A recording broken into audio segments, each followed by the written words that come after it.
So, what was your favorite Superman suit in this Snyderverse? Was it the black one or was it the dark blue one? Ah, I. That's a difficult question. Because I like the black one more. Yeah, I mean, I like the dark the navy one Yeah, because it's basically like a modern version of like the Superman suit. yeah. Yeah. And with the black one, it just it. I thought it was awesome the way he entered, and you have like he just like freezes Steppenwolf's Not axe. impressed. And then he like smashes it and he like beats the shit out of him. That was a lot better. That was a better fight than what we had. Many the people. fight we had before. Remember the 2017 Oh, yeah. version? That was a lot better. Many people actually said, if you actually look into it, the black suit actually makes a lot of sense because Superman gets his power from the sun, and the color black absorbs sunlight more. So Oh, really? when you think of it like that, it does make sense why he would wear a black, a suit. And you know what? I was just hoping, I was hoping they would continue this universe on and we'd see Superman versus Darkseid. Did you like Zack Snyder's Justice League? Yes. Would you like to see other movies? Yes. Reboot. Yeah. Especially with Darkseid. You Darkseid get to see Darkseid, Desaad, and Granny Goodness. Would you like to see them in other movies? Reboot the DC universe. Yeah, Darkseid was meant to be the DC equivalent to Thanos. He was Yeah. the ultimate evil. He was the one that the many heroes were going to prepare for. Yeah. Like, after they see Steppenwolf in that portal, I was like, okay, we're going to see them Build up. build Yeah. up. After that, like, Yeah. Steppenwolf, not Steppenwolf, Darkseid, he looked cool. He did, Especially yeah. that battle scene where he's fighting against the armies of men, Amazonians, lanterns, gods, like all that stuff. Oh yeah. The scene where it's more like a what if Darkseid won by getting the anti-life equation, Yeah. and you see him like he defeats Aquaman, Wonder Woman, and you see him standing beside Superman, Mm-hmm. meaning like Superman was going to be with Darkseid. Yep. And I thought he looked cool. Mm-hmm. But what a waste of a character. Because I was promised so much with this character, and then reboot happens, and I'm like, oh, so we're never going to see his true potential of being the ultimate threat. No. I give him this. The parademons were a lot scarier in the Snyder Cut than they were in the 2017 version. Mm-hmm. Because the 2017 version, it's like that Dalek line, this is not war, this is pest control. It's pretty much like a bug problem where you could just easily get the military to deal with it. Yeah. But with but the parademons in Snyder Cut, they were like a swarm. Mm-hmm. They were a big deal. Yeah. What do you want? Oh, your favorite hero is in Black Adam. Yes. Black Adam. Doctor Fate. Oh no, scratch that. I meant to say Dwayne Johnson, the movie. It's pretty much Dwayne Johnson playing himself. Come on. The fact that he never loses. Yeah. Which, by the way, I love the rivalry between Hawkman and Black Adam. I actually do like that version of Hawkman.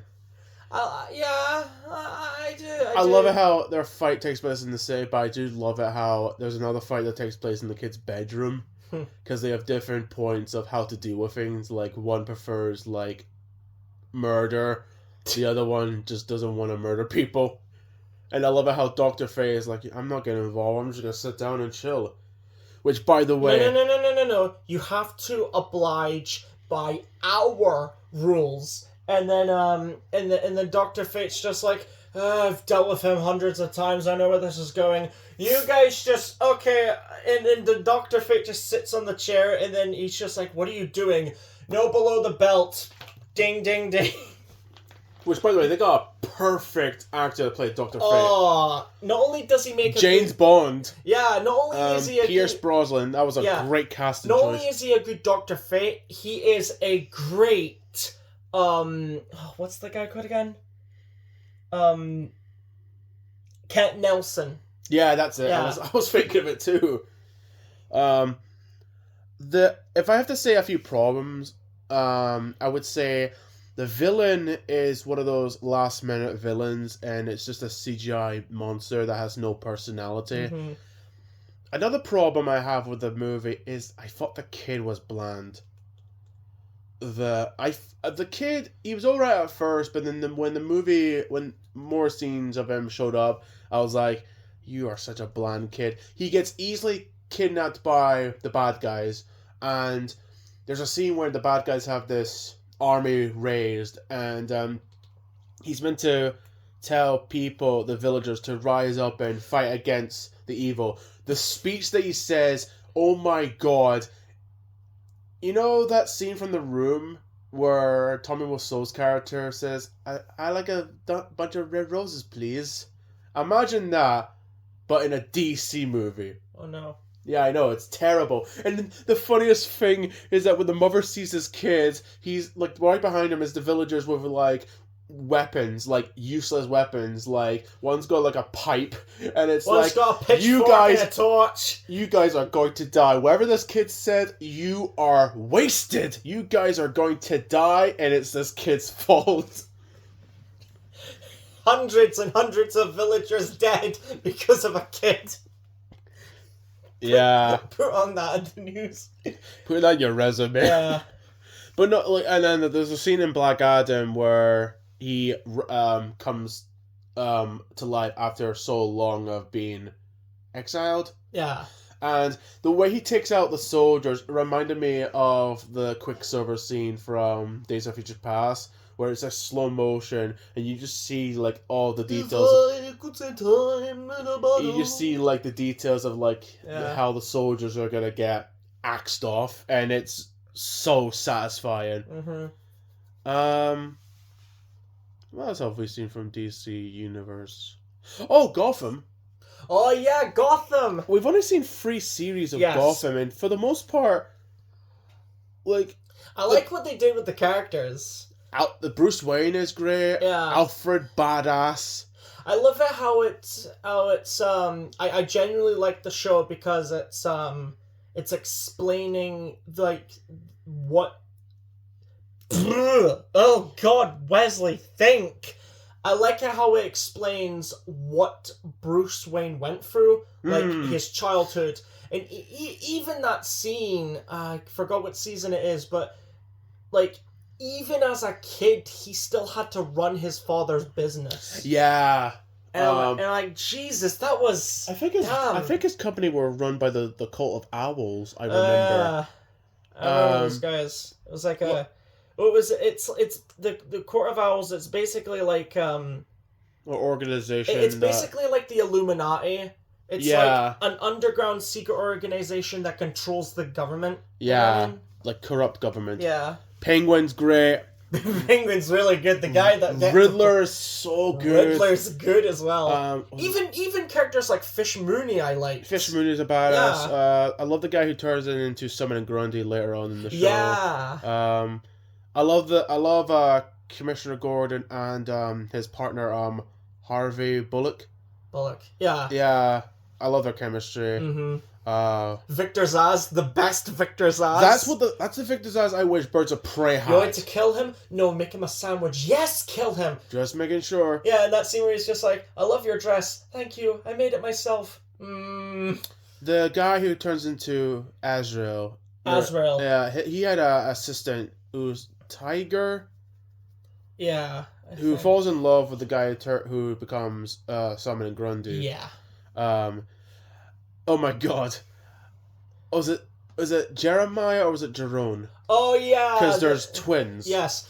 I thought the first one did a great job as the Joker. Yeah. He was the Joker. Especially where he takes his face off. Well, it was more like a cult member cult member takes his face off. But then he stitches it together and it reminded me that's the Joker. It reminded me of something from like from the comics and the animated series where Joker has his face peeled off. Yeah, and then the next Joker, I wasn't a huge fan of because yes, the Joker is he is an intelligent character. At times. Yes. But most of the time, he's a psychotic monster. Yeah, he is meant to be a psychopath.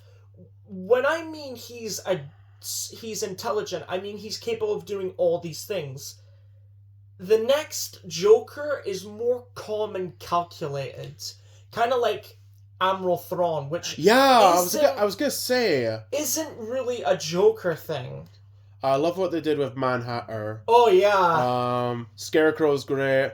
Scarecrow's Lucius Fox. Now, my first introduction to Lucius Fox was from the Dark Knight trilogy, and Morgan Freeman plays him, and he does a great job. But I like the one in Gotham the most. Yeah. Lucius Fox. What did I say? Lucius Fox. I think I've heard some people say it's Lucius. Some people say it's or Mr. Fox. Mr. Fox, yeah. Let's just call him Mr. Fox. Firefly was pretty cool. Oh yeah. Mr. Freeze, Laszlo Valentine. How can you screw up Mr. Freeze? Yeah. Even Batman and Robin, they kind of had the suit all figured out. Yeah. His dead cold face expression, no pun intended, is really good. Yeah. Laszlo Valentine. Oh, Peg. Peg, yeah. Even that scene when he's got all them and Penguin's like, so these are... Yes. They're people pies. Even that scene where he stabs a person's hand and then he, takes a pie and then he shoves it. You can actually see he kind of struggles, which I'm not making fun... I'm not, trying to make fun of the scene, but I'm looking at this thinking, don't do that. And in the other series, we saw you turn your abusive family into steaks. That was the best revenge. Yeah, we know that you have no problem eating people. Yeah, Gotham had its great moments. I love it how in a certain way most of the characters die. Even Penguin's no one dies in Gotham. I love it how they're self-aware. Yeah, I love it how they know someone's dead, and it's more of a case of, he'll come back a month or two. He'll come back in the next series. Don't worry. Yeah, don't worry about it. Here's the thing: the guy. Okay, so there was a guy who was rounding up these villains. Yes. He gets killed, but he gets brought back and becomes Azrael. Yes. Then you have this guy who was taking control of the GCPD. I think he died, or maybe he became insane and becomes the Executioner. The Executioner, yeah. People die and they come to life and they become different characters. Yes. Just like in actual Batman lore. Yeah. Joker, for example, he could be a failed clown and making bad jokes, but the next minute he'll be covered in Ace chemicals and become insane. Similar to Poison Ivy. Poison Ivy is a normal girl who loves nature and plants, but when something happens, she wants to wipe out human. Yeah. She wants to wipe out human life. Dr. life. Isley, I think her name was, and then yeah. I'm so serious. That has to be one of the most iconic lines. Oh yeah. Heath Ledger's ever said. I mean, Heath Ledger does a lot of iconic lines like, "I'm gonna make this pencil disappear," or "I've turned Gotham's White Knight and I put them down to our level. It wasn't hard. You see, madness is like gravity. All it takes is a little push." And it's it's all part of the plan. Where's the Italian? Yeah. The most iconic line he's ever said. See, it's not about money. It's about sending a message. Everything burns. So people just want to watch the word burn, Master Wayne. It's not just his lines, but his scenes are so iconic. The opening scene. He puts the fear in Joker. His lines and his performance is both scary, calm, and actually, just scary and calm. Haunting. Because he's not when things don't go his own way, he doesn't have a massive temper tantrum what the Riddler would have. He's just time for plan B. Yeah. He's got some great scenes, like the opening scene, which, by the way, is one of the best bank heist scenes in movie history. Yeah. And it turns out, the last guy who was alive is the Joker, and he reveals himself, and he says, "I believe what doesn't kill you certainly makes you stranger." And he just leaves in a school bus. The scene when he tells Rachel a Scar story.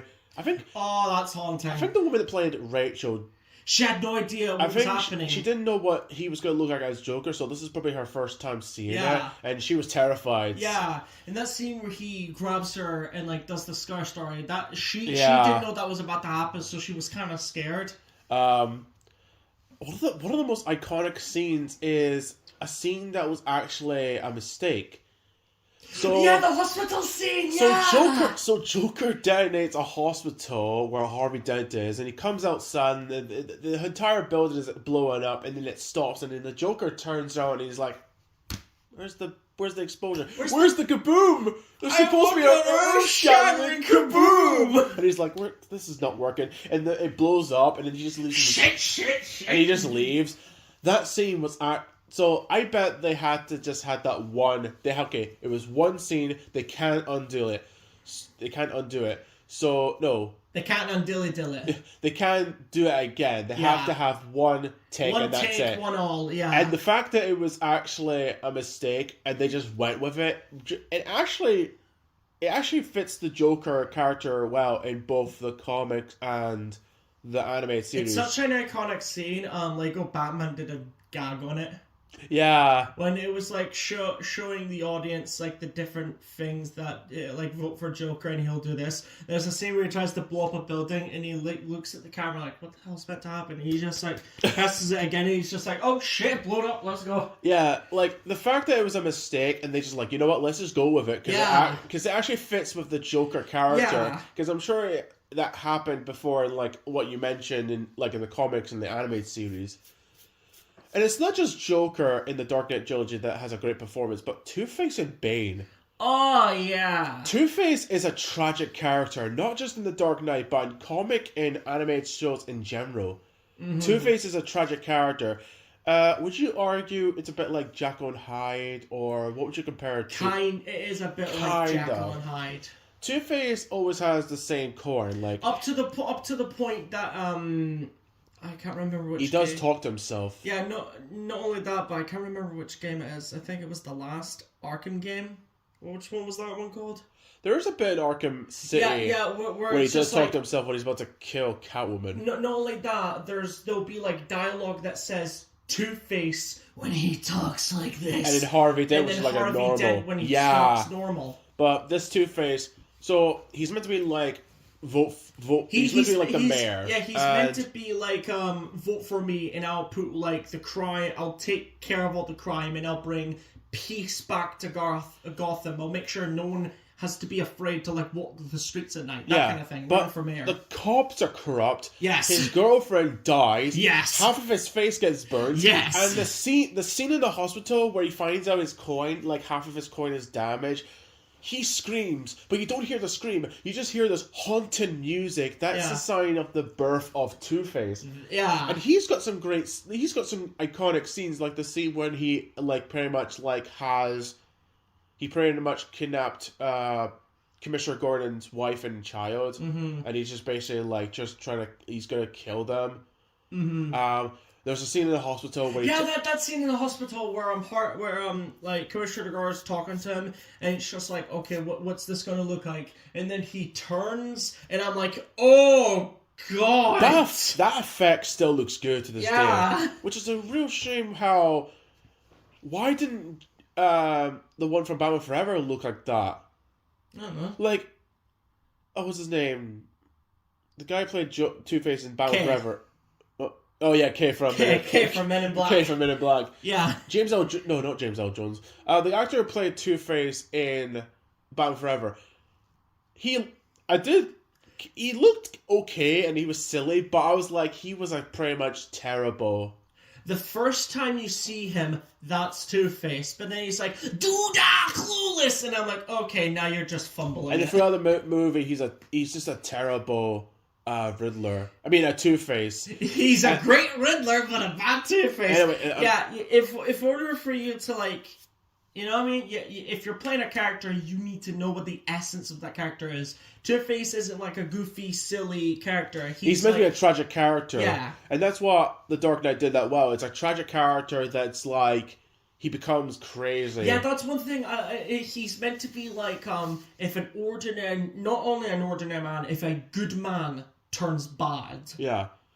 There's another great scene where he meets Maroni in a car, and he does the iconic flip the coin, and he's like, "Oh, you're good," which is more I can say about your driver. And he shoots the driver, the car flips, killing both the driver and Maroni, but not Two-Face. So Two-Face has got some great scenes. Has got great scenes and lines. Bane.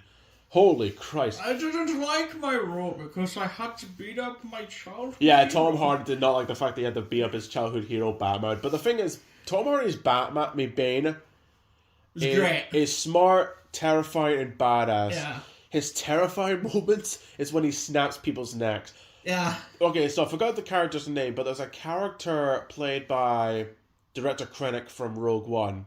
The same actor. Oh, cool. And he's pretty much like, he's meant to be like Justin Hammer from Iron Man 2. Like, he's trying to like... make deals with people? Well, he's meant to be like, he's trying to be better than Bruce Wayne. And when something doesn't go his own way, he meets up with Bane. And Bane gives him the fear of power. And he basically snaps his neck. Yeah. You can hear the last scream of that. Another terrifying scene is where there's a football game getting blown up. And he comes out. And he's like, "Oh, you see this doctor? Doctor, tell the people about this bomb. Oh, this bomb could kill people. And who could disarm this device? Only me. Only you. Thank you, good doctor." And snaps his neck. Yeah, speaking of which, building up to that moment, there's a scene where I'm pretty sure everyone has said this at this point. There's a scene where the kid is like singing. And Bane says, "Oh, that's a lovely voice." Oh, that's a lovely voice. That wasn't in the script. He just wanted to say that. Maybe it's because maybe it's because he wanted to add that in, or maybe it's because he genuinely liked the kids singing. But yeah, he added that in. His smart moments is where it's like he finds out Batman's Bruce Wayne. Oh yeah. Mostly for the information. I feel like that's a key point of Bane's character. Bane, at some points of Bane, he does find out Bruce Wayne is Batman, and vice versa, Batman is Bruce Wayne. Yeah. I think he finds out in the Arkham Origins. Yeah. And he is like such a smart villain because he's not about muscle. He's got brains. Yeah. His badass moments whenever he enters a room, like when he enters the stock exchange, or when he enters like any room or just any scene he's in, he just looks so awesome with that mask. I love that mask so much. And another badass moment is his fight with Bane against Batman. You think the darkness is your ally? We'll get to the line. We'll get to the lines in a moment. But Bane versus Batman round 1 was such a great fight. When I bet you when everyone was watching Bane round 1, it was like, is he gonna do it? Is he gonna do it? Is he gonna break Batman's back? I was shocked. And then he breaks his back, and everyone was like, "Yeah, he broke his back." He broke his back. I was shocked because I was like, I didn't know they had the guts to do that. Yeah. But that fight was such a great fight. And the thing is, don't get me wrong, I like fights with music. Like, for example, Duel of the Fates. That music is just so great for that fight. But at the same time, I do like fights when there's no music and all you hear is grunts and just punching and kicking. Yeah. And the grunts that Batman makes, Bane doesn't even make a grunt. Batman does. Batman's like, and Bane is just quiet, like he's very intimidating, and he's like, he's got some moves, and it's true, and it's true because he's trained by the League of Shadows. Oh yeah. Because he works for Ra's al Ghul, or Talia al Ghul, because there was a twist of that in that movie, which I thought it came out of nowhere. I just didn't like that twist, and I thought the character was kind of dull, especially her death, because she's like, "I will do this for my father."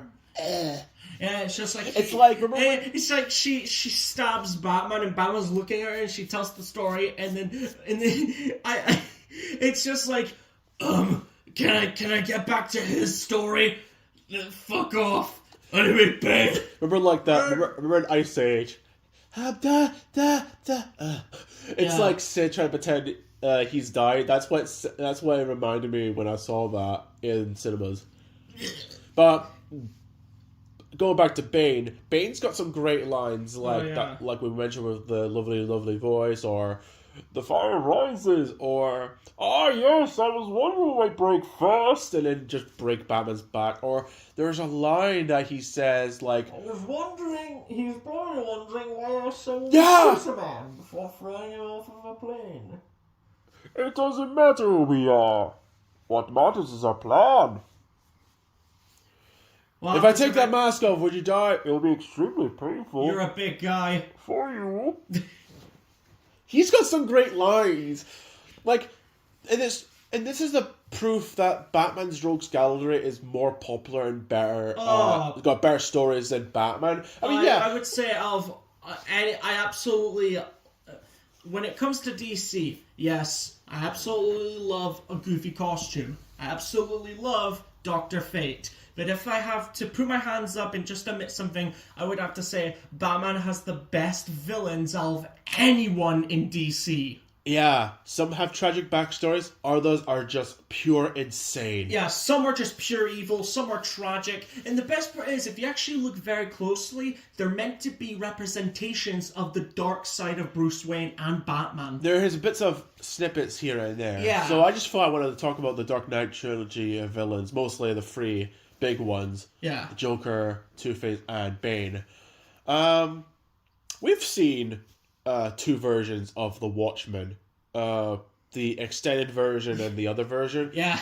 The extended version is fine, but I feel like there's one point of the movie I feel like it didn't need to be in a movie, and that's the pirate story. Of course. Don't get me wrong. The pirate stuff, the animation's great, and if this was a separate movie, I would love to see this. I was about to say, if it was its own movie, it would be freaking amazing. But it does not fit in the world of Watchmen. I mean, I get it. It's from the comics, and there is a scene where like a kid is reading like. Is that a comic or is that a graphic novel? Because I hear people, graphic novel. Yeah. I hear people talk about the graphic novel. No, graphic novels are darker, so it's yeah. In the graphic novel, a kid is reading a comic book that's about like a sailor who goes insane and accidentally kills his family. Yeah. Because of a curse or like something. And I get it, like world building, it's a great scene. But in the world of Watchmen, I just feel like, well, okay, what's the point of this compared? Like, how is this compared? How is this connected to Rorschach? How is this connected to Dr. Manhattan? Don't get us wrong, as its own thing. If it was its own thing, it would be freaking awesome. If it was But I didn't watch Watchmen so I can have a story about a sailor. I watched the Watchmen so I can see giant blue naked guy fucking evaporate Rorschach. You hear here, folks? My brother likes big blue naked people. No, I don't. But there's another part of the there's some parts of the extended version that I like. For example, okay, is it Night Owl or is it Owlman? Owlman is from the Crime Syndicate. Oh, okay. Night Owl is a part of the Watchmen. I mean, there's two people dressed up as owls. There is going to be a mix-up. But which one are you talking about? The one from the Minutemen or the one from the Watchmen? Watchmen? Okay. Because there's two Night Owls. One's one's from the Minutemen and one's from the Watchmen. Okay, I'm talking about both of them. Yeah. Because there's two there's the old one, and it's like, what is it, sidekick, or he's passing the torch to him. He's passing he's like his disciple or something. Yeah. So there's a scene where this gang of jerks just break into the old Night Owl's house and just pretty much beat the living crap out of him. But he does pick up a fight. Yeah, you have to admit, for an old man, he has some experience. Yeah. Like that scene where every time he punches one of the gangsters, it takes a flashback to like when he was fighting real criminals. The good old days of his fighting crime. When he in the golden ages where he was like young and he was like beating up criminals, that kind of stuff.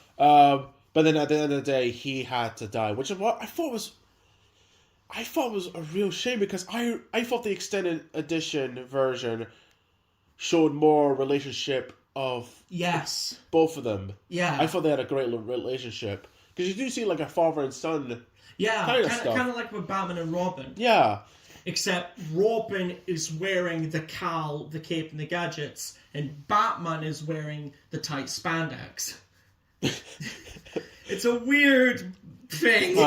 So, and there's a bit where Rorschach and Night Owl, which, by the way, that is the best duo in the movie.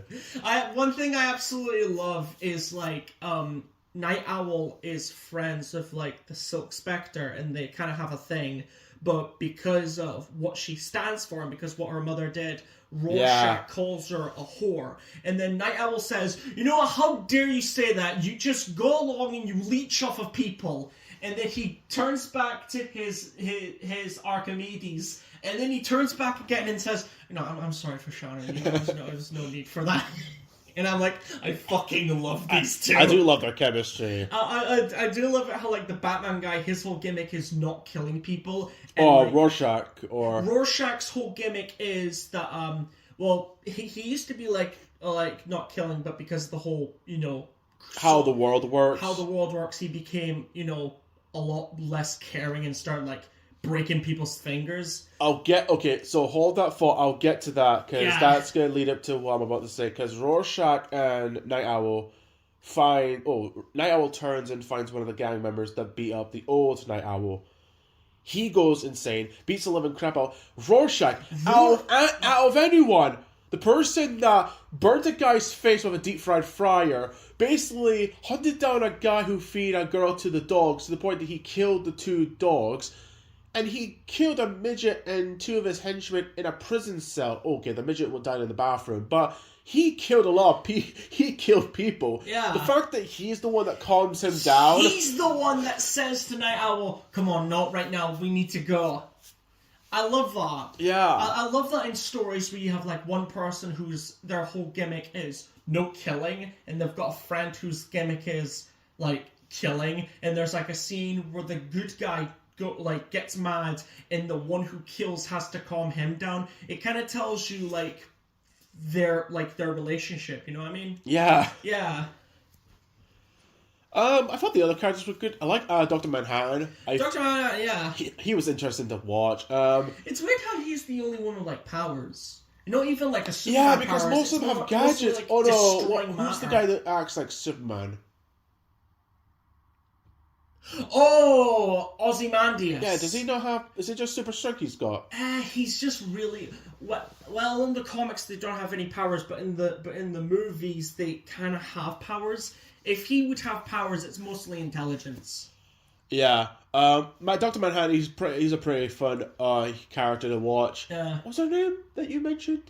Silk Spectre. She was alright. Yeah. She wasn't terrible, but she wasn't like, oh, amazing. Like, I just thought she was alright. She was a likable character, and I liked her story. I did like her backstory, how, like, with her mother and with Comedian, which Comedian is pretty much like the DC equivalent to Tony Stark. Like, he is such... Imagine Tony Stark if he didn't bother shutting down the weapons program. Like, he's just a huge alcoholic jerk. Yeah. He literally kills a woman that was pregnant? Yeah. Yeah, that was messed up. And also, especially that scene where he was still a part of the Minutemen and he... let's not talk about that messed up moment, because by God. Yeah. Let's just say clear the room. Yeah. But okay, so I forgot his name again. But the guy we mentioned, like, it was like he's a bit like Superman. Ozymandias, yeah. I hate him more than Comedian, which is weird. What? Because Comedian did that certain thing. Yeah. But okay, here's the thing: his plan is both messed up, but for some reason it works. Yeah, because his plan is, okay, if I use this machine that acts like the same power as Dr. Manhattan, it could kill people, and that way the war will end.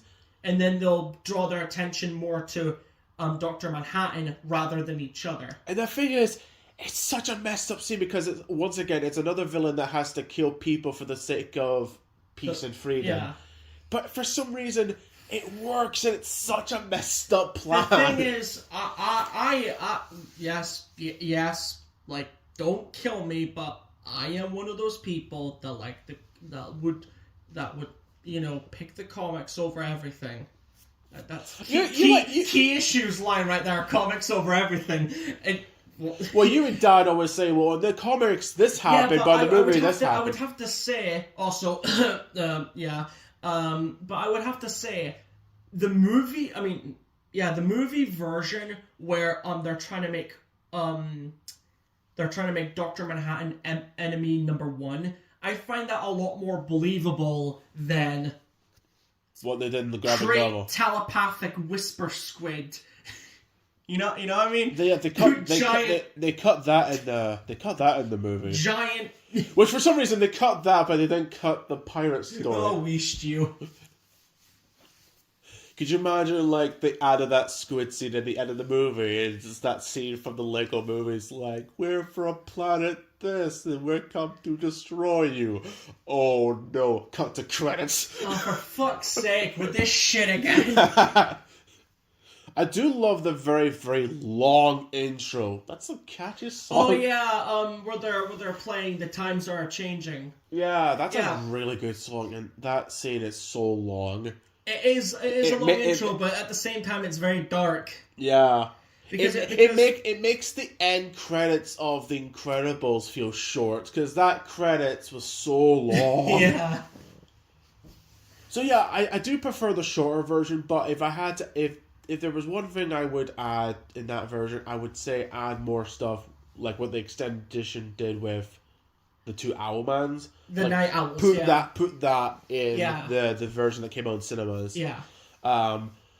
You haven't seen the second Wonder Woman. I have not seen the second Wonder Woman. I've got my laptop. It's called Wonder Woman 1984. Because it did had a date. I was just trying to think. I was just making sure I didn't get the date wrong. Okay, so Wonder Woman 2, 1984, is a hilarious mess of a movie. Okay, first of all, there's a scene in the beginning that does not match what the rest of the movie is. There's a scene where the Amazonians have their version of, like, the Olympics-ish, which is a nice, neat touch of world building of the Amazonians, because I like to see what they do in their spare time and what they do as, like, festivals and, like, their day of, like, their events and stuff. Welcome to Life Day. No, we're not doing that. No. Oh, could you imagine Wonder Woman's like, we celebrate a day of peace. No. And after that, that's the only moment that doesn't feel like I'm watching a Sam Raimi movie. The rest of the movie, oh my god. After that, it cuts to a mall that looks like it's from Stranger Things. I'm expecting one of the kids to be working in an ice cream. Or, fighting a Demogorgon. Yeah, or fighting a giant meatball monster. So you have these 3 criminals that do a piss poor job trying to recreate the Dark Knight heist scene and they suck at trying to do a good job of heisting. Because they rob a store, but then one of them drops their gun, everyone panic, and then it's like, alright, I'm gonna kill the kid, I'm gonna drop this kid, and then one of them comes in, and the way they get defeated is like, imagine the Three Stooges, but for some reason Wonder Woman is in it. The Three Stooges and Wonder Woman will be back after these messages. But that's not it. There's a character played by Patrick Pascal called Maxwell Lord. Yeah, that's his name. That's his fucking name. That not since Victor Von Doom or Scarlet Overkill have I met a threatening name. Or a list of the most totally normal names you guys list. So Patrick Pascal is having a lot of fun playing this role with the Wishing Stone, and he's having the time of his life. Which is more I can say about Cheetah. Okay, Kristen Wiig. I want to get Kristen Wiig. I thought that was a good choice. Yeah. Because I think she's beautiful. I think she's a good actress. I think she's really funny. But I feel like she was wasted in the role of this character. And the thing is, how can you waste an iconic villain? Yeah. Not only is she a popular DC villain, but she's one of the members of the Legion of Doom, and she's Wonder Woman's biggest rival. Yeah. Just like with Joker and Batman, Black Manta and Aquaman, Superman and Lex Luthor. Green Lantern, Sinestro. These are big rivals that will live on through comic history. Mm-hmm. And yet not only is she terrible, not only do you give her the worst fight, which takes place in nighttime, like you can't even see shit, and her CGI effect. Oh my god, it's like the CGI Frankenstein equivalent to Halle Berry's Catwoman and the 2019 Cats movie. That's how bad it is. No. Yeah. Yeah, it's that terrible. And the thing is, this is not the first time they've screwed off iconic. Screwed off. This is not the first time they screwed over a popular villain. Because, okay, before we talk about the bad ones, let's talk about the ones that actually were good. Before we talk about the good ones, let's talk about the poopy one. No, we're going to talk about the good ones before we talk about the bad ones. So the ones I thought that were good, entertaining, and just like enjoyable to watch. For example, Maxwell Lord. He's ridiculous, but I thought he was entertaining. Yeah. Black Manta, Ocean Master, Zod, Amanda Waller, Starro. Yes, technically she is a villain. Yeah. The Snyder version of Steppenwolf. I'm probably missing out some other villains. The villain from Shazam. Like those are really good, fun villains to watch. The bad ones. So you have, again, another Steppenwolf. You have Enchantress and her brother. You have Jared Leto's Joker and Jesse Eisenberg's Lex Luthor. Which, again, how do you screw up those characters? Because those are easy to write. Yeah. How can you screw up those iconic villains? So yeah, and it's not just Cheetah that they did a terrible job of, but I feel like this was the beginning of Wonder Woman being very bland. Now, don't get me wrong, her first appearance in Batman v Superman was epic. Her intro was like taking out Doomsday. That was great. Yeah. And she's helping Batman and Superman. I was like, oh cool, we're gonna get Justice League and stuff.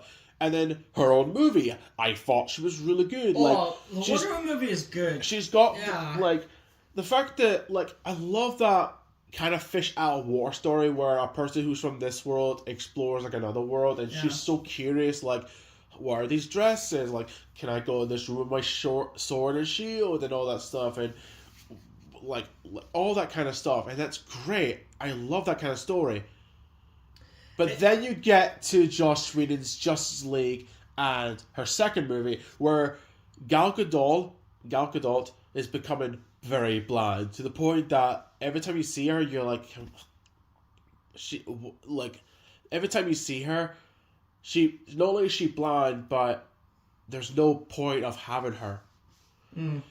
She's blind. For the point, every time you see her, you just want to walk up to her and say, "Hey, here's a box of chocolates with a check on it." I mean, I hope to God that we get a better actress to play Wonder Woman. I hope to God she was paid well. I hope we get a better one in the new universe that we're getting. But excuse me, I'm just going to drink my Pepsi. I don't know, with the Joss Whedon Justice League, her second movie, the two cameos that she makes in Shazam 2 and The Flash, they felt pointless, and there was no point of having her, and she was just like, why am I here? Yeah, the face she makes in those movies is like, why am I here? I'm just here to get a paycheck. She was a lot better in the Snyder Cut. But they did a lot of great stuff in the Snyder Cut. Yeah. But I just feel like, you know what? I feel like the reboot needs to hurry up, and I hope the reboot does many things great. I think I said this in the first one, but in part one. Yeah, I think I said this in part one, but I've actually seen the trailer for the new Superman movie. Crypto looks cute. Crypto looks cute. it looks fucking great. Yeah, so and I know if there's good signs for Superman, I hope there's good signs for other heroes from the DC comics. So speaking of which, I'm not getting on at the people who created these things. I'm just saying, no. I do understand where people are coming from, but it doesn't have to happen. When people are saying, this version of, like, the Joker movie is connected to this movie, or, like, when people said, like, the Batman movie is connected to the new Superman movie. When it's a universe, but when you have, like, the Joker movie, which we'll get to those in a moment, and when you have, like, movies that are meant to be its own thing, it doesn't need to be in a universe. Yeah, if you guys think it is, or if you guys want it to be like that, I'm not bashing you, I'm just saying, not every superhero movie needs to be in a... It could just be its own thing. Maybe down the line, it could be connected somehow, I don't know how, but... The Batman was a good movie. Yeah. Keep that separate from the new Superman movie. Yeah, it's separate. Yeah. Because I don't think it connects with that universe. No. So going back on Wonder Woman, remember the Lego set with the tower? Yeah. Like a satellite building, it had like Cheetah, Wonder Woman with the gold suit, and Maxwell Lord, which, by the way, that suit, cool, but... it was really pointless, because the minute she fights Cheetah, she just takes it off. And, like, you ask yourself, what was the point of having it? That's like having a Batman movie, and the next minute when he fights Joker, he's half naked. That's like, what the hell? That's like in Batman and Superman, he gets the armor that's meant to, like, defeat Superman, and he's just like, no, before we start, let me take this thing off. That would have been a waste of a suit. There we go. Yeah. You know what I mean? Speaking of Catwoman, speaking of cat ladies, I guess I have to talk about the Halle Berry Catwoman. No, don't. No. Okay. I don't even know if you actually count this, because first of all, it doesn't have anything to do with Gotham, because she's a DC character. Gotham's not mentioned. Bruce Wayne's not mentioned. I don't think her name's not Selina Kyle. Her name is Precious. What? Yeah, I think that's her name in the movie. It's not Selina Kyle. It's Precious. So that's her character off the window. That's not connected to any Batman movie at all. Okay, so her costume, terrible. Her puns, oh my god, it's like directed by Josh Schumacher. What else? The CGI, oh my god, that's terrible. The villain, who? Oh, and get this, the villain's plan is putting on indestructible makeup. The more you take it, the indestructible you become. Yeah, isn't that great advertising for Maybelline? Maybelline, indestructible. It'll make you a super soldier if you start wearing it. And if you stop wearing it, and if you wear other stupid poo-poo brands, you decompose. Could you imagine that happened in the Captain America? Like, instead of the super soldier serum, he's just taking, like, he's just taking chopstick around his legs. Like, he's exfoliating his face, and he's just like, I will become bulletproof. Yeah. That was just the weirdest idea for a villain plot for a bad superhero movie. Oh my god. Nothing much to say. I just thought, yeah, I just pretty much just told you that the movie is terrible. Halle Berry's a good actress. I like her in movies, but I just thought she was terrible in this movie. It was just so. See, look what we've done. Catwoman's escaped again. Actually, we do have cats, so maybe they're... Yeah, but they're cute cats. But maybe they're allied with Catwoman. No. Never thought of that, Wesley? No, they're cute. You want to talk about okay, you haven't seen the second Joker movie, which, keep it that way. I've seen the first Joker movie. The first Joker movie, like we've said with, Robert Pattinson's Batman and the new Superman movie. With Joker and the Batman, that doesn't have to be in a universe with other DC characters. I would have to say if it's connected to like the big universe, it doesn't make sense. But if it's its own thing, let it be its own thing. Let it be its own thing. So with Joker, first of all, I don't think it needed a sequel. Even before the sequel was announced, I feel like, okay, we've got the Joker movie. I thought there's a lot of uncomfortable scenes in the Joker movie. Yeah, but that scene where he goes to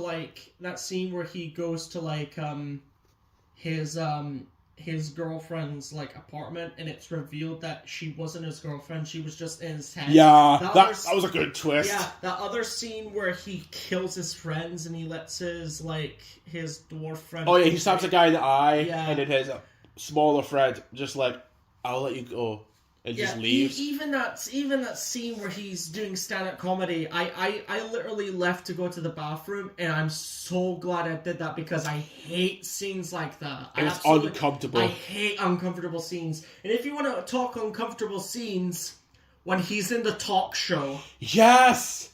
That opening... The entire time I was watching it, I was just digging my fingers into my thigh thinking something's gonna happen, and I just want it to be over with. Okay, so before we continue, like I said, Joker didn't need to be in the same universe as, say, like Michael Keaton's Batman, or didn't need to be in the same universe as like the DC universe for some reason. I don't know how that would connect with him and Jared Leto's Joker. But anyway, fucking no! Not when you have a movie like that, or like when you have the Batman. I feel like the Batman should be its own thing. It doesn't need to be It doesn't need to be in the same universe as the bigger ones. With like, I don't think this Joker would fit in the world with, say, like Zod versus Superman from Man of Steel. Yeah. I don't think that would connect to that in some way.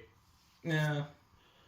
But no, I do agree. Like that scene with the Joker in the talk show, and he's pretty much like saying to the world, "Oh, I killed those Wall Street guys," and it's like, "Yeah, I went for the punchline. It's not a joke." And at the end, he shoots him in live television, and after that, chaos happens because the entire city gets attacked by Joker worshippers. Yeah, basically. Basically a Joker cult. To the point that actually one of them actually does kill Bruce Wayne's parents, because one of them actually goes to alleyway with Bruce Wayne and his mom and dad. So Joker kind of did cause the birth of Batman in some way. Yeah. The fact that Arthur? Like the guy, the Joker himself, and like his real name. Oh, I'm not quite sure. I thought like the twist that his mother had a thing with Bruce Wayne's father. I thought that was a surprise. Yeah, the Waynes have done some fucked up things. Oh yeah, not just in this movie, but other. Arthur Fleck. Arthur Fleck, that's it. There we go. If you see all the stuff that Bruce Wayne has done, you think he's a great guy, but then you realize that not Bruce Wayne, but the other Waynes have done some pretty shady stuff. And his dance in the stairs is like, I wonder. It just reminded me. I've done that. We've got a stair in town that looks identical to that. It looks identical to it, yeah. Nowadays, when I see Dobby's dance from Mario Day, you can just think of that. I'm just thinking of Joaquin Phoenix's Joker dance, which little Joker. Oh yeah, it's just it's like a little smaller Joker on the stairs. What was that joke from? Was that from It's from Isaiah, who was like a guy who does videos. The Adventures of Bruce and Robert. The Adventures of Bruce and Robert. Yeah. But yeah, like there's so many iconic scenes in that movie, and they're very disturbing. Like, by God. Oh yeah. I think it was great for that to come out in October during Halloween, because by God, that felt like a horror movie. Yeah. But the second movie, okay, so I have not seen the second movie. Like I said before, even before the second movie was announced, I feel like the Joker didn't need a sequel. I feel like it was actually its own thing, and it was great as it is. After seeing the sequel, my thoughts have not changed. It didn't need a sequel. Okay. Sorry. Okay. Yeah, I'm sorry, just about my sniffles. So, Joaquin Phoenix's Joker, nothing has changed. nothing has developed to the point. Okay, there is one thing that develops, but it's not a good development. When it's like, oh, I'm the Joker, and the next minute, I don't want to be the Joker, and it's like, so that was pointless. This entire movie is a musical.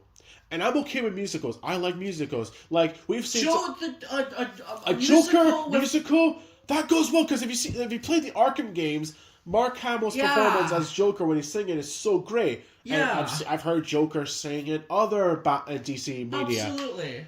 But with this being a musical, I was like, okay, if the songs are good and it's got the same Joker humor, maybe it might be a good movie. No. There's only one good song, and it's called The Joker's Mate, and it's meant to be like in his head in the courtroom, him and Harley Quinn. But the rest of the songs are so dull and very quiet to the point it's like, they just sound so like unimpressed. I'm just not impressed with these songs. Okay, yeah. The cinematography is good. I think like they got perfect shots of scenes. And that's it. The rest of the movie is just a dull mess.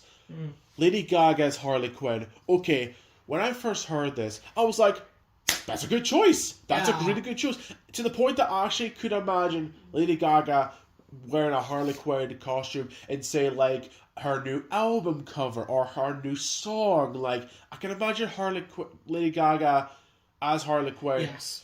But I feel like she got the wrong script because this has nothing... First of all, her character as Harley Quinn, not even close to the Harley Quinn that we know and love. Mm-hmm. Like, say what you want about the Suicide Squad movie and Birds of Prey, but at least Margot Robbie was a great Harley Quinn. Ah, totally. This one is just... Her performance is bland. Her singing is bland. Like... And you know how Harley Quinn is meant to be a psychiatrist, and she's like falls in love to the point it's called mad love to the Joker. Yeah, and she breaks him out, and they fall like they go insane together. They go insane together. Yeah. They're pretty much in the same mental asylum. Yeah. But Harley Quinn's in like in a music class for the mad people. Mm-hmm. So it's kind of like an old folks home, and it. Okay, I don't know if you want me to spoil this for you, because I'm pretty sure I don't think you care. So, apparently Harley Quinn loved Arthur when he was the Joker.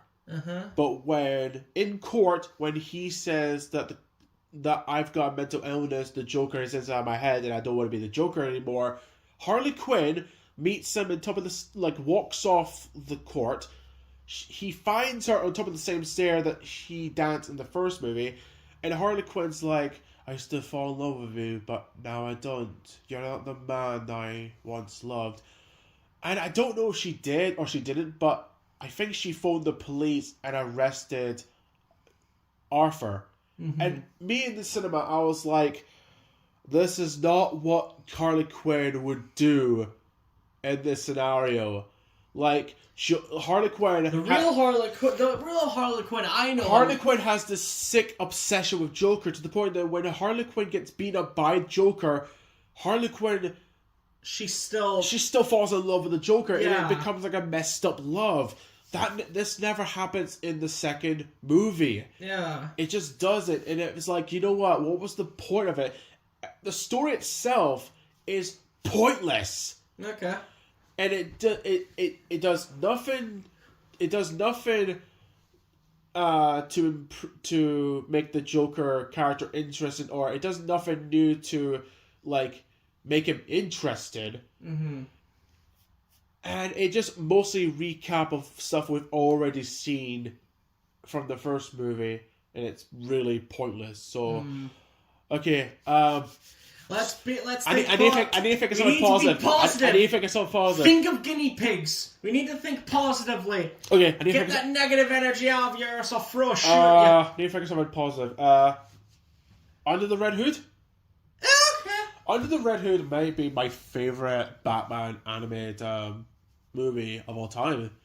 It's up there with my favourites like Batman Year One and I guess if that counts, Assault on Arkham. Oh. With the Suicide Squad. Remember Assault on Arkham? Yeah. that was nice. That was the real Arkham Suicide Squad before they killed it and killed the Justice League. We'll get to that in a moment. We'll get to that later. Under the Red Hood is both good, but it's got some really messed up stuff. The movie begins with Joker beating Robin with a crowbar. Yeah. And the place they lit. Is it Jason Todd? Jason Todd, Jason Todd's and, Robin, yeah. and it blows up, and then Batman kind of blames himself for the death of Robin because he wishes he was fast enough to. Yeah. That's pretty much. He had to take groceries, and when he was driving, the tire of the Batmobile was kind of flat. So he took the Bat bike. He took the Bat bike, and then while he got there, the place was already on fire, and he was just like, "Oh damn it!" So yeah, well, better call the Bat Uber. I would laugh if that actually happens. I would laugh if that's actually a real thing in the DC comics.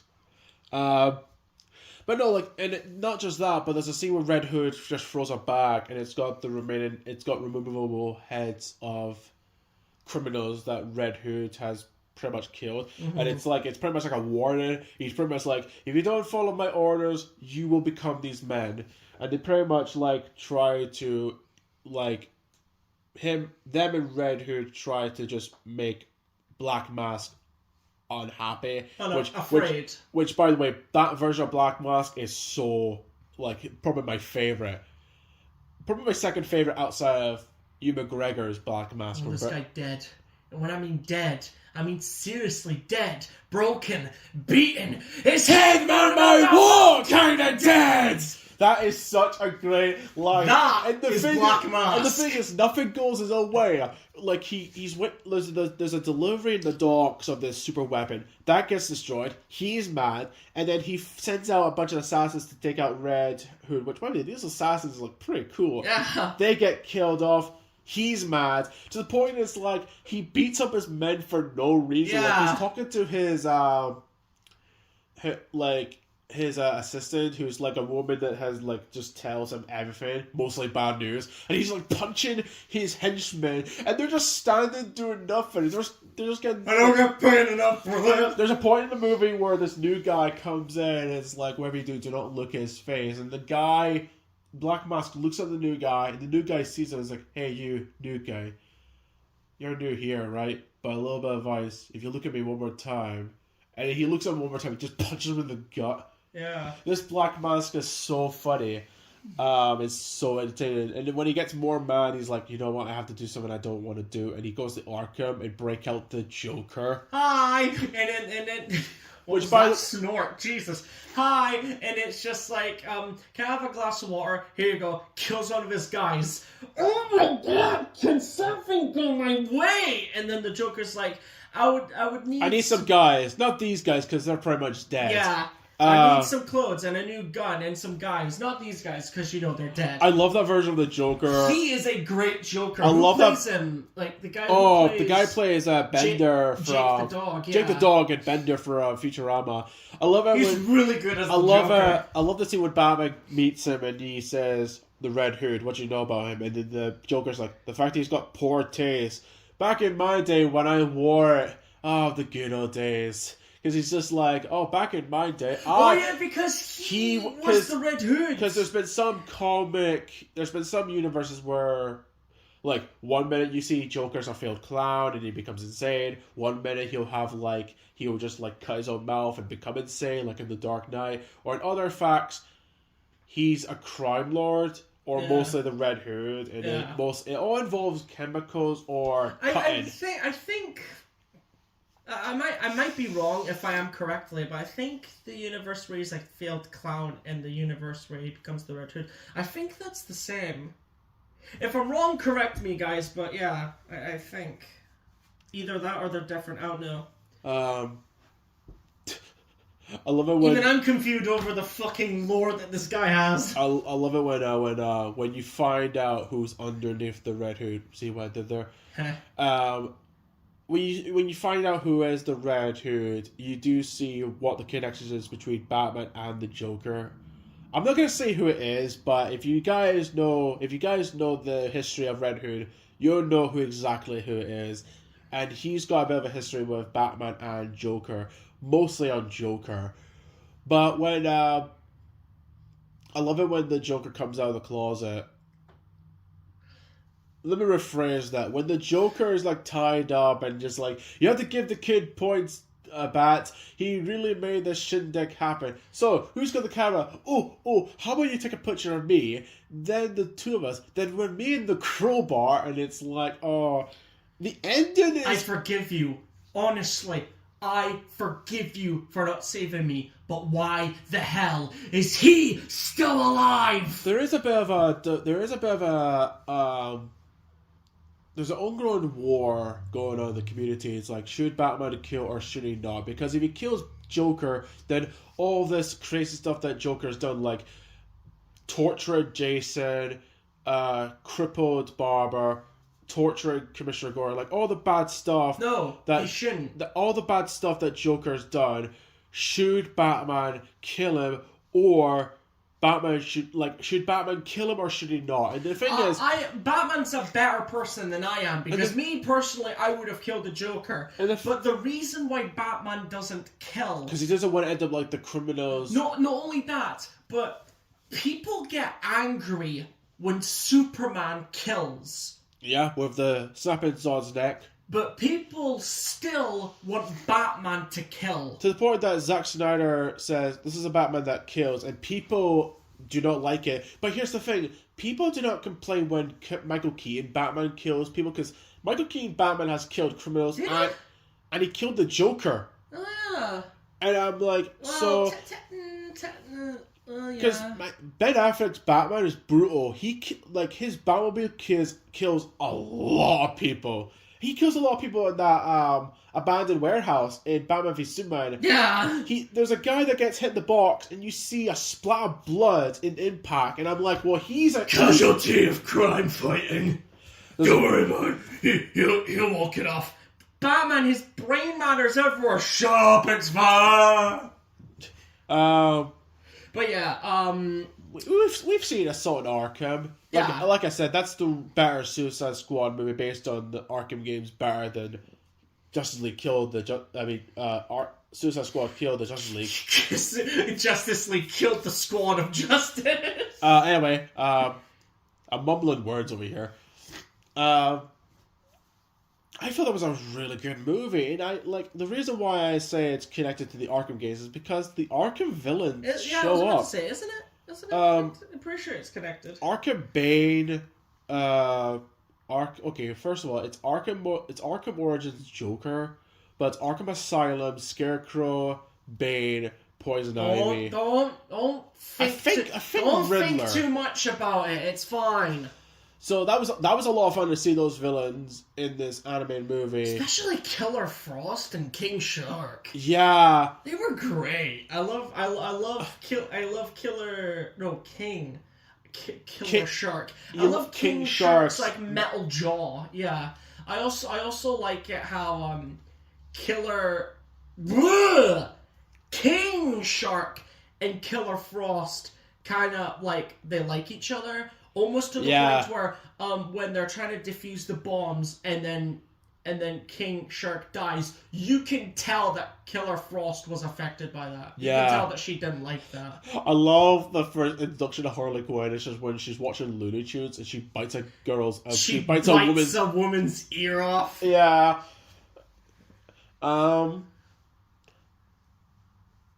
There's a few characters that were cool. Like I thought, King Shark, I thought was cool. Mm-hmm. Killer Frost, I want to see her in a movie. I want to see her again. I think she's in the Flash TV show. She's in the Flash TV show. But I want to see her in a movie. Or like in a TV show or something like that. Black Spider, that's pretty cool.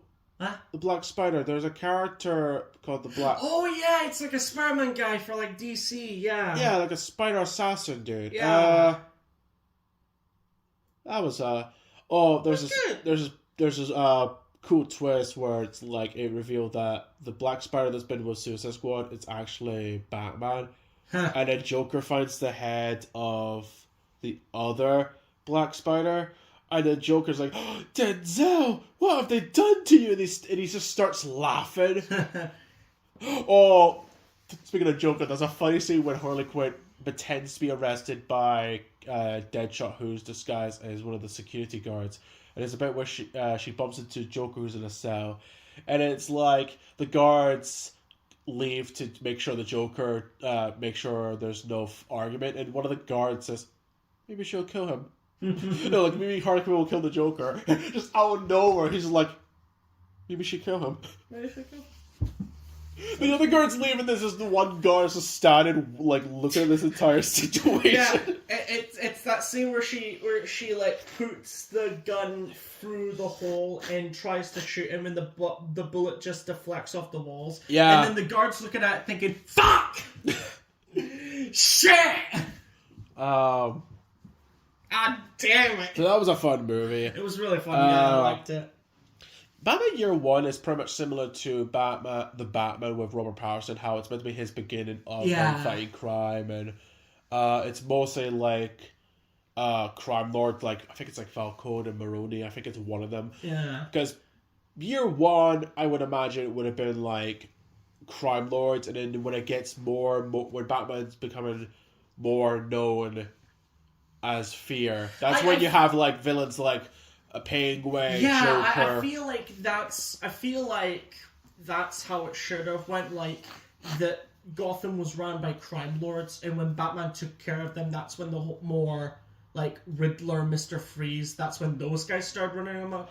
Yeah, because I don't know, but that's how I would imagine the whole story of Gotham to be like. Because it would have been weird if Batman Year One started with him fighting off Clayface or Killer Croc. Because I feel like you need something that would match this world before you build it up to something else. Mm-hmm. If that makes any sense. I hope that makes any sense to you people. That's what happened in I think that's what happened in the Batman. You know, when like Falcone and you had like Penguin and Riddler. Yeah, so it's just like more like those kind of. I wonder what they're going to do with the second movie. Yeah, because it's been delayed. It was meant to come out in 2026, but it's been delayed to 2027. So hopefully they've got a script, and hopefully they've got a villain that we know. They said that not even a villain that we know, just any villain. They as said long as the movie's they great. said they're not going to put any fantastical villains. So villains like Killer Croc, Mr. Freeze, stuff like that. Mr. Freeze, that could work. Mr. Freeze could help. Killer Croc, Clayface, and no. I mean, there is a Clayface. There's a Golden Age Clayface. That's not made of clay. That's not made of clay. He's just a. It's just a guy. He's just the guy from V for Vendetta. He's just a guy with a mask and a suit. Yeah, pretty much. So I wonder who they're gonna put in the second movie. But anyway, off topic. Let's get back on topic. So yeah, Batman Year One was actually a pretty good anime movie. I haven't seen it for a while, so I can't remember much of it. The only thing I remember was like it was meant to be the beginning of the relationship between Commissioner Gordon and Batman. Yeah. Because at first the cops and probably Commissioner Gordon do not like Batman, but then they kind of grow a friendship, and I think that's where they start making like the bat signal, similar to what we've seen where Commissioner Gordon and Batman become like partners. Like they invent the bat signal to show the criminals fear, but also like tell Batman that there's crime to be stopped. Yeah. I think that's all the Harley Quinn show. Now I've only seen 3 series. I've only seen bits and pieces of it. I haven't seen season 4, and I haven't seen the Valentine's Day special because they had that. I think season 5 is on its way, so I've only seen 3 series. It's a lot of fun. It is. Yeah. The woman that plays Harley Quinn is Penny from Big Bang Theory. Yeah. Not the first time a Big Bang Theory actress has played Harley Quinn, because I've never seen Batman and Harley Quinn, but apparently the woman that plays Bernadette, she plays that Harley Quinn in that anime movie. Oh, wow. Which I haven't seen. I've only seen the scene where she sings hanging on a telephone. That Batman little one, yeah. But I haven't seen the movie, so maybe I might give that a chance to watch. I'll give it a watch, yeah. Yeah, but the Harley Quinn show's a lot of fun. King Shark is adorable and funny. Bane is the best one ever. Okay, Bane is so funny. Remember when he's in a quiz and he says something wrong and it's like, no, it's Gotham Stadium. Bane's like, I want to blow up Gotham Stadium. Or the one when he's talking to, is it Joshua? This is a monumental night, my dear Joshua. Yeah, he talks to Joshua and something about, who put that there? damn you, stupid office chair! Yeah, like that. I love it. Don't get me wrong, Bane's voice from The Dark Knight is really good, but I love it how when there's Bane's, they just poke fun of it. Yeah, like with Lego Batman movie and with the Harley Quinn show. I love it when they just take the mick of it, because you can make fun of that voice. Yeah. I love the version of Clayface, who's this over-the-top actor. And you know what Clayface reminds me? The alien from American Dad. Oh, fucking No! hell. Better! Speaking of aliens, Pleakley from Leo and Stitch. Oh, no. Imagine that, but made of clay. Oh, no, I don't want to imagine that now. He's so over the top, and when he's in a disguise, he just puts on a performance, and you know what? Let him have it, because he is such a great... Let him do his thing, man! Remember when he's like... When Aquaman, what was it like? They're fighting Aquaman, and then out of nowhere, Clayface is Superman. He's like, "I'm Superman from Krypton, and these are not your enemy."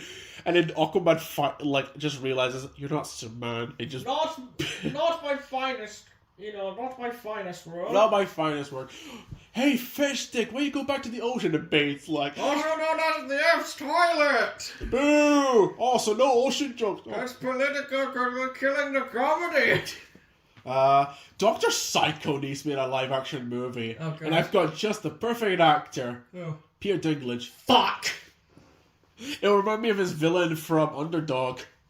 Oh. I love it when his first appearance in the show, he literally swears to Wonder Woman. Yeah, and then The whole thing's censored, and everyone stops and just even the stares. birds are stopping and looking at him. Wow. Wow, Dr. What? Wow. Poison Ivy is really good. Yeah. I love her roommate. her plant. Her plant. Inspired by Little Shop of Horrors. Andre too. Yeah. From Little Shop of Horrors. I love their friend, but it builds up to their girlfriend relationship with Harley Quinn and Poison Ivy. Yeah. I think that's in the comics. Well, there is. I feel like Harley Quinn is better off being with Poison Ivy than rather than Joker. But yeah, like seeing the background villains and just seeing like all the characters and Commissioner Gordon is such hilarious because he's pretty much like a pathetic father.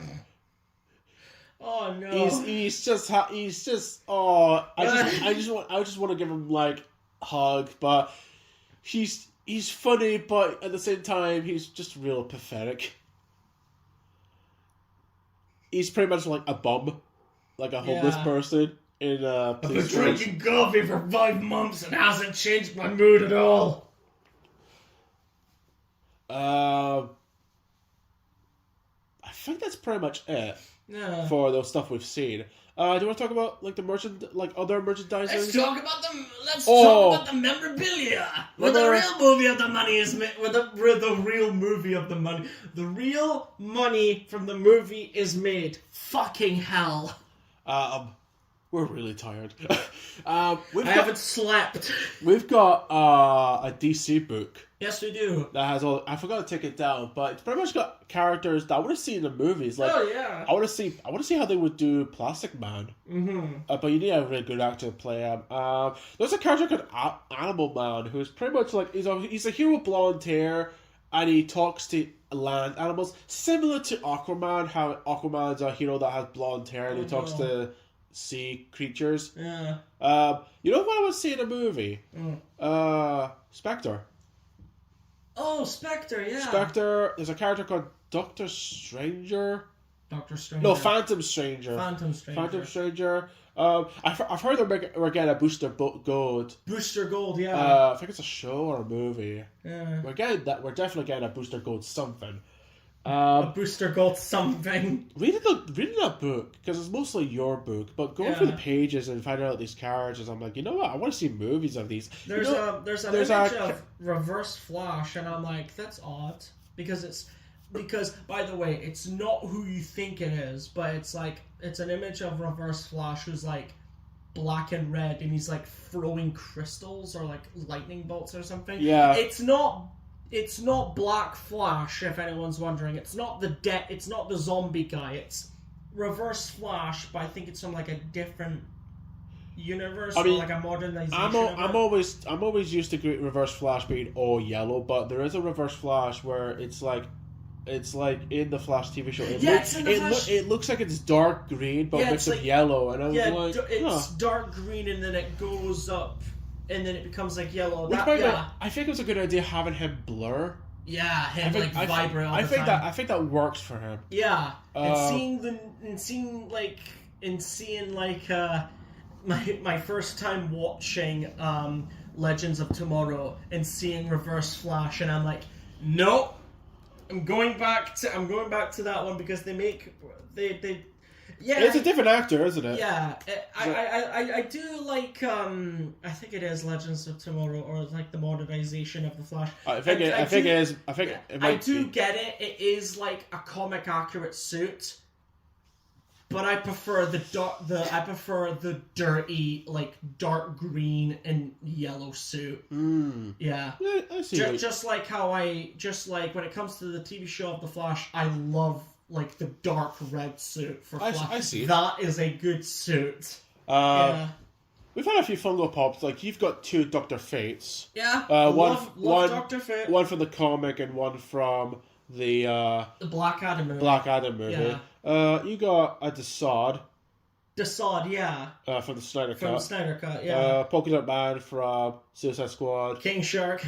King Shark. Yeah. Adorable in the movie and adorable in Funko. You got Hawkman. Yeah. From Black Adam. Yeah. Okay, it was mostly me that got him. Yeah. We have a figure of Grodd and Dr. Fate. Not it's mostly Injustice figures. It's not Funko Pops. It's the figure with Gorilla Grodd. It's from the first Injustice game. Yeah, because he's in the background. He's got like gold armor. And the other one I've got is like a figure of Doctor Strange. No, not Dr. Fate. Not Doctor Strange. Dr. Fate. And he's from like the Black Adam movie. Oh yeah, Black Adam movie. But to be fair, your favorite Marvel hero is Doctor Strange. It's weird. So your favorite heroes are 2 doctors that have magic. My 2 favorite heroes are both they're sorcerers. Yeah. So yeah, we also have we had like the Lego sets we forgot to mention in part 1. We're going to mention them here in part 2. We had a Batwing we've had a few Batwings. One of them had the Shazam figure, and there was another one that had the Joker helicopter. Yeah, the one with the Joker helicopter. That was a freaking cool set. Yeah. By the way, speaking of Batwings, what was your favorite Batwing? The one from Batman v Superman, or the one from the Michael Keaton movie? Not Lego sets, but the actual Michael vehicle. Keaton. Yeah, Michael Keaton. It was funny. That is the Batwing. That is what I think of. It was funny where what you thought of the Bat, the flying drone from Dark Knight Rises? Remember the flying? Oh, that thing. I thought it was alright, but I still love the tumbler. As its own thing, it looked freaking cool, but connected to Batman. You prefer? I prefer the Batwing. The Batwing from Michael Keaton had this funny scene where Joker takes out a long revolver, which by the way, how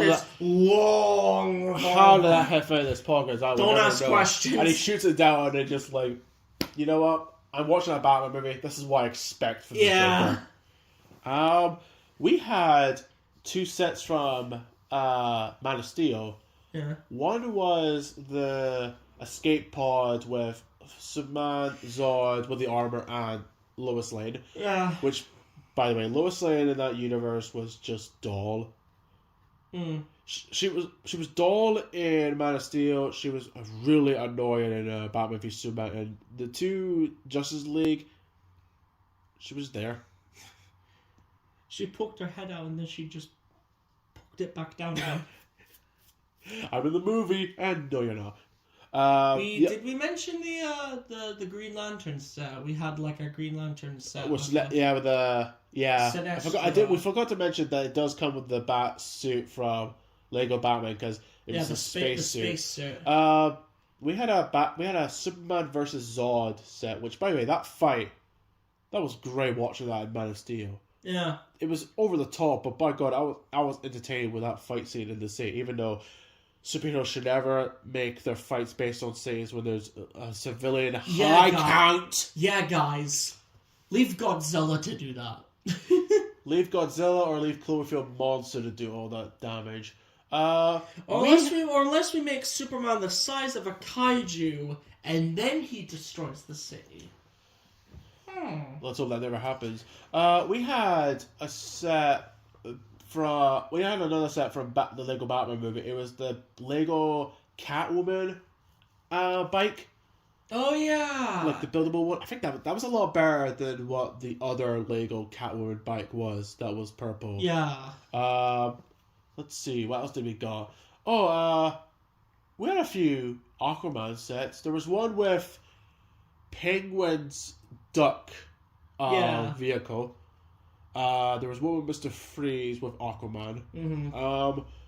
We had an Aquaman set with the Batman has a submarine and it had Ocean Master. Yeah. That was I only wanted to get that just for Ocean Master. We had another Aquaman set based on the movie that had like Black Mantis submarine, which looked really cool. Yeah. And Aquaman and Aquaman's girlfriend. I never got the set, but I did order a figure of Steppenwolf. Yeah. I remember getting that. We didn't get the set with the Justice League and the Javelin, but we did order like Darkseid. a Darkseid. Yeah, that was pretty cool. Honestly, I wish I got the set because the set looks freaking awesome. We had a set of. Do you remember the Bat helicopter? Yes, the one with Man Bat. Yeah. Yeah, it had like it had like Robin with this cool suit. Yeah, it was like Nightwing with like the red logo instead of the blue logo. Yeah, I remember that. I'm just trying to think what other stuff we got. We had those little Lego carts. Yeah, the little micro. Where it was more like cartoonish face expressions, but we had one that had like Darkseid. We had. No, it was Doomsday. What did I say? Darkseid. Darkseid. Oh, yeah, it was The one that I got was Doomsday and Wonder Woman. There was another one that was like Batman and Killer Moth because I freaking loved Killer Moth. Was there one with Bizarro? Superman and Bizarro. Yeah, there was Superman and Bizarro. There was we had a Batmobile from Batman v Superman that had like two LexCorp people. Yeah. And that Batmobile that's another Batmobile that I love. We got the set of like excuse me. Oh Jesus, I am super fucking tired. It came with like Batman, Aquaman, and Mr. Freeze. Yeah. I think I already mentioned that a couple of minutes ago, but yeah. Oh yeah. I'm just trying to think what other ones we got from like oh, there was the one from the Batman with Catwoman and Batman where like they both had bikes. Yeah, we mentioned that in the first video. No, not that one. We mentioned the one for the Lego sets with the purple bike with the Batman with the wing. Yeah. Yeah. That's what I'm saying. Did we not? Yeah, we already mentioned that? I'm pretty sure we mentioned it, yeah. I don't think we did, but if we already did, I mention it again. Yeah. We don't write scripts for these things, guys. We're just thinking at the top of our heads. I just love it saying out script. I just like saying bullshit. Google Gapple. There are other sets. This is fun. Yeah. Can I just say this is fun? Just talking about DC and just anything. Yeah, it's a change for us kicking lumps with one another. Joking. Our real life is pretty much like Batman v Superman.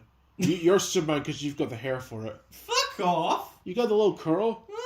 No. For it curls all around my head.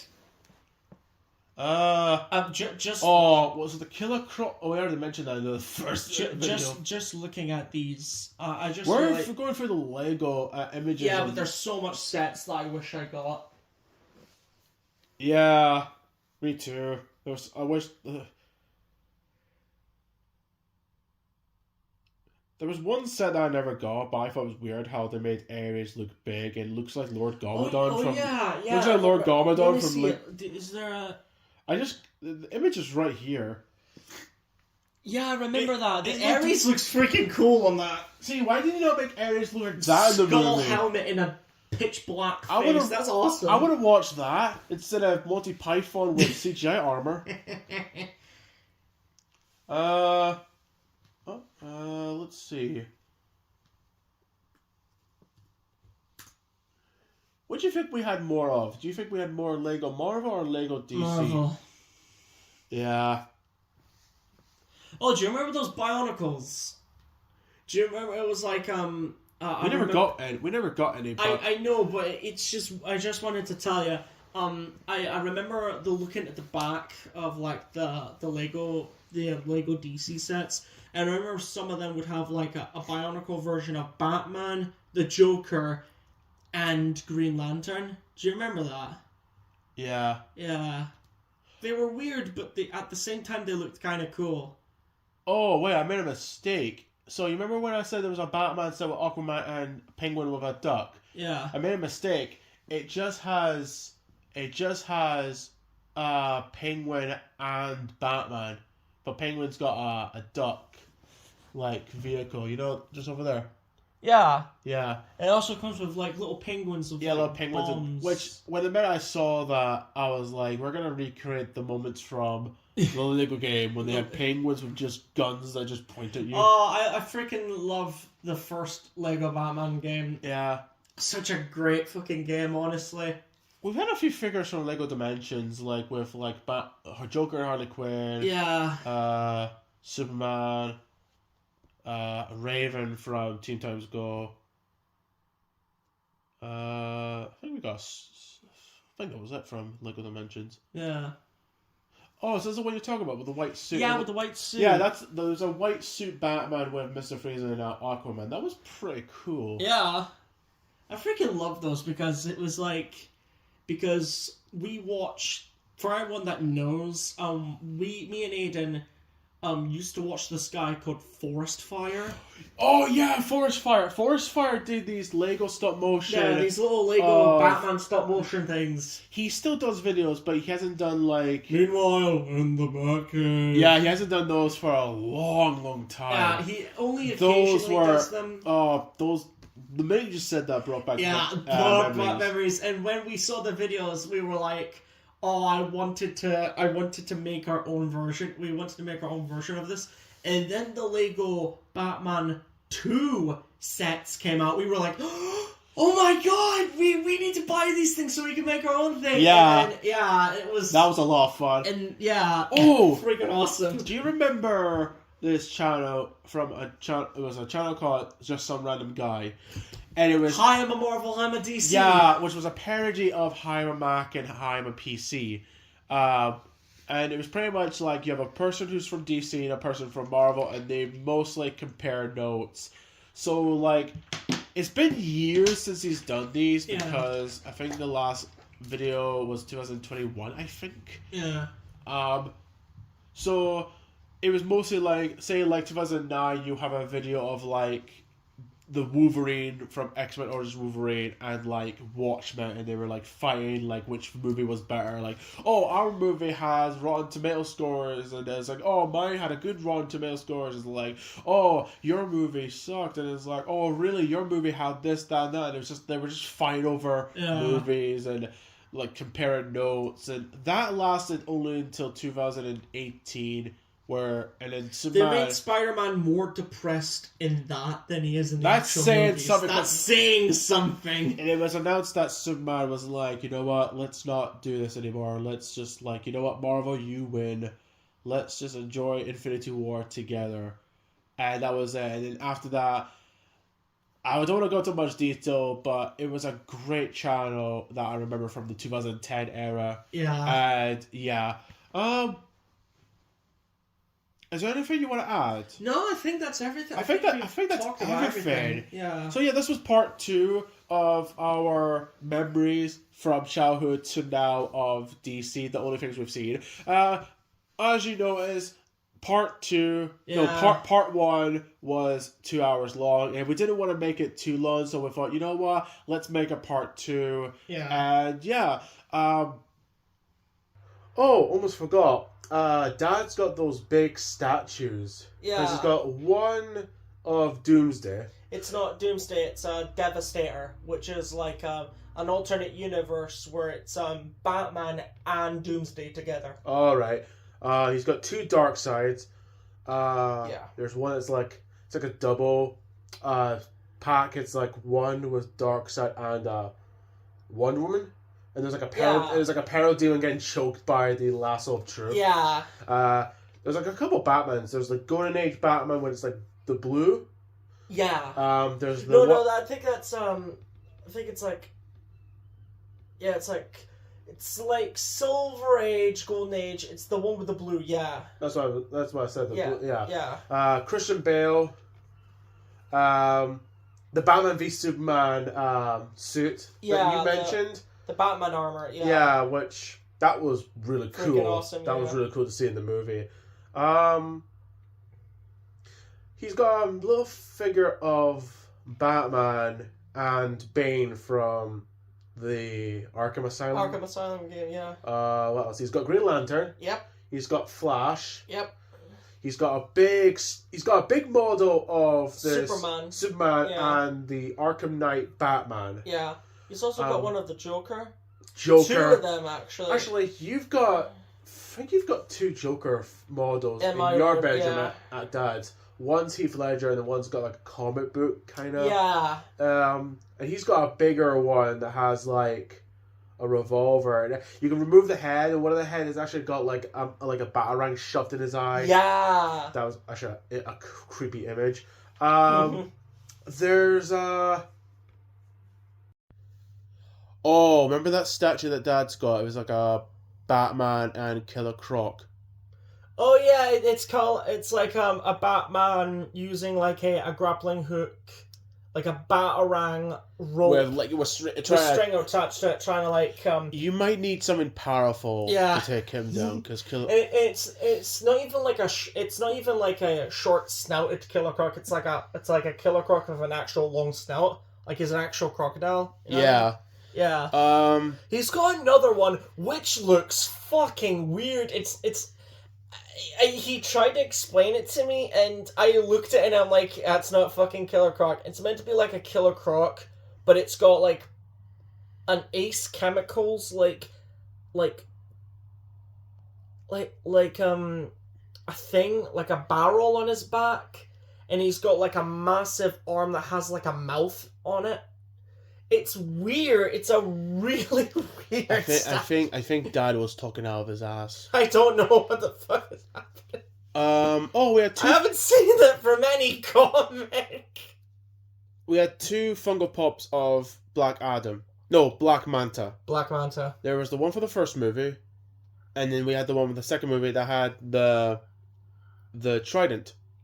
Yeah. Which broke, but I was like, you know what, it actually works well broken in half, because it reminded me of it, because Black Manta mostly holds it in half. Yeah. So it's like 2 bladed weapons. I was about to say, when I saw it, I was like, oh shit. But then I saw the movie, I was just like, well, that could kind of work. We had there was a set with, like, I think Cyborg had a helicopter, like the Lego set, and it had Killer Frost and Reverse Flash. Yeah. We had that. I like those, mostly because of the fact we have a Reverse Flash and a Killer Frost. But not only that, but in the same year we had a Firefly, which had a Poison Ivy and a Bat Mech. Yeah. And the same with Gorilla Grodd. There was a Lego figure of Gorilla Grodd with, again, Bat Mech, but the invisible jet. Yeah. So those were cool. So yeah, that's pretty much all of us talking about DC, like, from our childhood memories to what we think from now, and just basically, like, what we've seen. maybe in the future, probably like this year, or probably next year, if we seen all the ones that we have not mentioned, maybe we could do a part 3 of the ones. Yeah, well, we could do a part 3 that talk about, like, say, like Supergirl, the rest of Flash, and the rest of Gotham, and the rest of, like... We'll watch them, and then we'll... we could do a part 3. Yeah. So, anything to end on it, Batman? I don't know what to say. Oh, Batman, did you know that we did a roll call, and we did all the members of the league. We picked you were picked after Gleek. So hang on. Hang on. You have 4 Green Lanterns. Mm-hmm. You have Wendy, Marvin, and Wonder Dog. Mm-hmm. And you have Apache Chief. Mm-hmm. And Gleek. Yeah. Gleek was picked before me. Yeah.